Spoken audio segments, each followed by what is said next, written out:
Physio balls and even like break into the Bosu ball.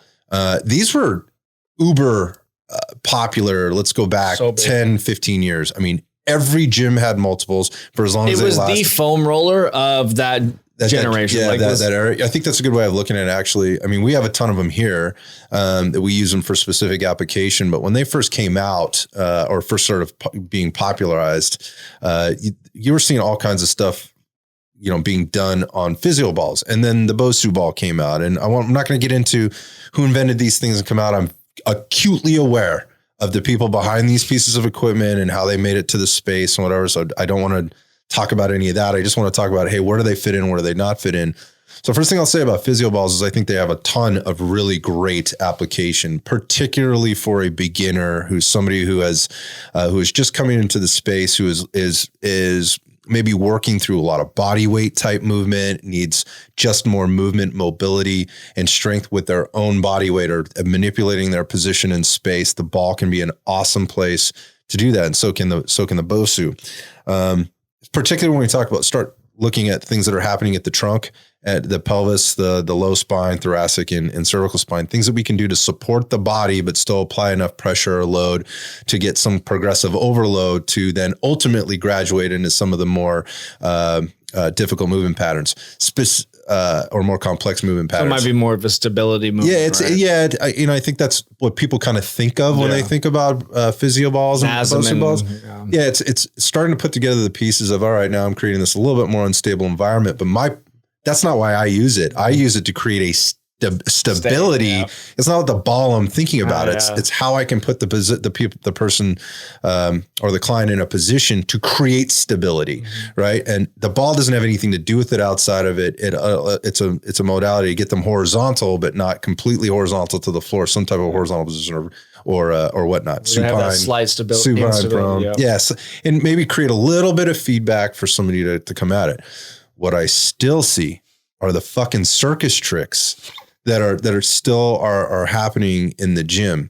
And I think that's steered a lot of people away from using these pieces of equipment in effective ways.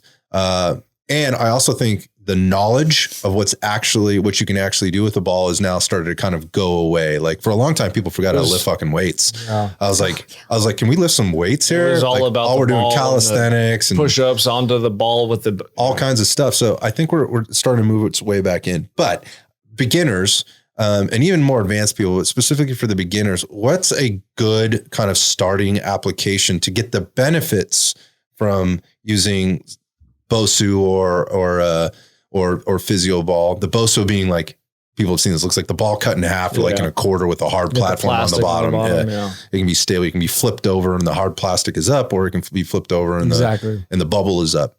Cece, you got any tips for people? For beginners with the stability ball and then Bosu.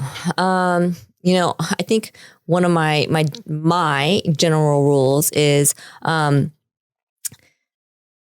if somebody can't be stable on the floor, I'm not going to, and they don't have good body awareness, chances are I'm probably not going to use them, put them on a stability ball on an unstable surface. However, what you said earlier, as far as using a stability ball to help them create tension so that they are stable to do a particular exercise, then yes. But still, even for that, they have to have some kind of body awareness to be able to get in that position. Let's just say, a single arm or dumbbell chest press with a stability ball, they still have to be able to sit on the ball and roll the ball underneath them and have the coordination to move their feet out to then also get the dumbbells up. Unless they have a coach that can help them with that. But still, doing that type of exercises, can teach somebody to create tension throughout their body, to be able to control the dumbbells in their movement pattern for the exercise that's being done. I think it's also really good if you're trying to teach individuals how to move their body segmentally.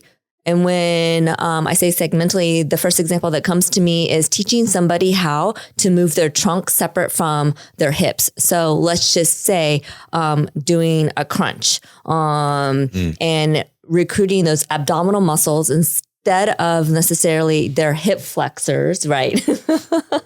And be able to pull their torso up through that range of motion versus recruiting their hip flexors to pull them up.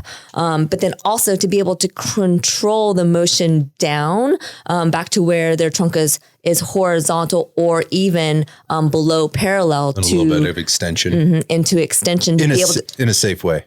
In a safe way, right. To learn how to use their body concentrically and eccentrically through a range of motion. So you're having control and not just using momentum to help you sit up and then go back down.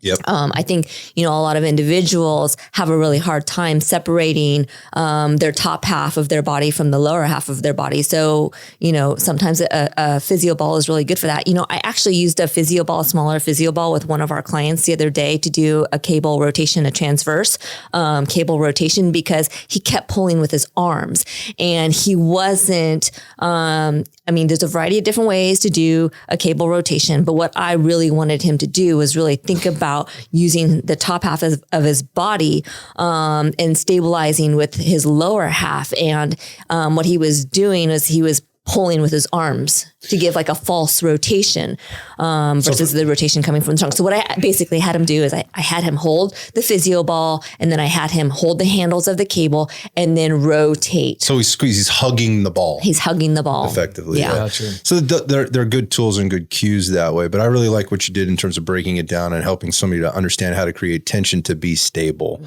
And so that can be very, very important for a beginner. And it's also, there's some complexity that goes into that. You're not just going in to do an abdominal crunch. What the term Jeff used earlier was intention and being very intentional about how you're moving segmentally through the body. Very important to understand that as a beginner. Can be a very valuable tool. But as I mentioned before, it can be used and abused in kind of a weird kind of way.